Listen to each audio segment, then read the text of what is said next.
Hello friends, मेरे channel में आपका स्वागत है। आज हम आपको कजरी गीत सुनाएंगे। बहुत ही सुंदर है और मनमोहक भी है। प्लीज़ मेरे चैनल को सब्सक्राइब कीजिएगा। छोटा छोटा लइका सखी कजरिया खेले जाई कैसे, हमर छोटा छोटा लइका सखी कजरिया खेले जाई कैसे, अपना अम्मा के कैसे मनाई कजरिया खेल जाई कैसे, अपना अम्मा के कैसे मनाई कजरिया खेले जाई कैसे, हमर छोटा छोटा लइका सखी कजरिया खेले जाई कैसे।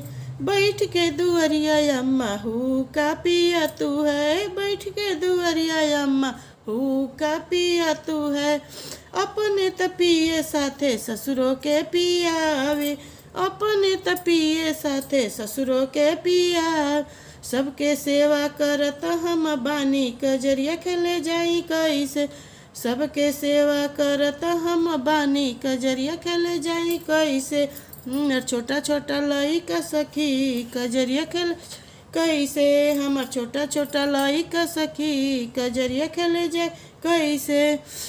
जरेली जेठानी काम हम से करावेली, जरेली जेठानी काम हम से करावेली, कुर्सी पर बैठ के फेसबुक चलावे, ई कुर्सी पर बैठ के फेसबुक चलावेली, अपना मनवा के सावन में तरसाई कजरिया खेले जाई से, अपना मनवा के सावन में तरसाई कजरिया खेले जाई कैसे, हमर छोटा छोटा लइका सखी कजरिया खेले जाई कैसे, हमर छोटा छोटा लइका सखी कजरिया खेले जाई कैसे, अपना अम्मा के कैसे मनाई कजरिया खेले जाई कैसे, अपना अम्मा के कैसे मनाई कजरिया खेले जाई कैसे, हमर छोटा छोटा लइका सखी कजरिया खेले जाई कैसे, हमर छोटा छोटा लइका सखी कजरिया खेले जाई कैसे।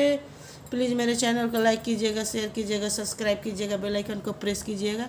कोई भी कजरी गीत आपके पे जाएगा, कमेंट करके बताइएगा मेरा कजरी गीत कैसा लगा।